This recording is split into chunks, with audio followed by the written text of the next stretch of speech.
નમસ્કાર દર્શક મિત્રો, આપ નિહાળી રહ્યા છો N24 ગુજરાતી। તો નજર કરીશું આજના મહત્વના સમાચાર પર।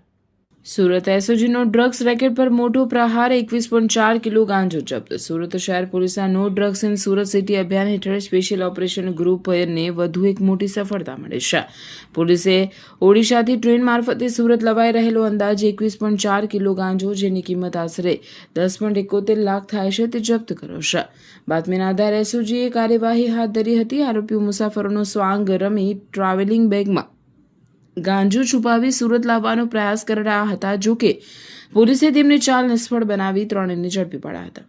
ઝડપાયેલા આરોપીઓમાં નવઘણ રામચંદ્ર પાહન, સંજય પ્રહલાદ સાહુ અને સરસ્વતી ઉર્ફે સંધ્યા રંજન મુનિનો સમાવેશ થાય છે। બે પુરુષ અને એક મહિલા સહિત ત્રણેય સામે એનડીપીએસ એક્ટ હેઠળ ગુનો નોંધવામાં આવ્યો છે। પોલીસે આરોપીઓ પાસેથી કુલ 21.4 કિલો ગાંજો જપ્ત કરી વધુ તપાસ માટે કેસ મહિધરપુરા પોલીસ સ્ટેશનને સોંપ્યો છે। પોલીસે ઓડિશાથી સુરત સુધીના ડ્રગ્સ સપ્લાય નેટવર્ક અને તેમાં સંડોવાયેલા અન્ય શખ્સોની શોધખોળ શરૂ કરી છે।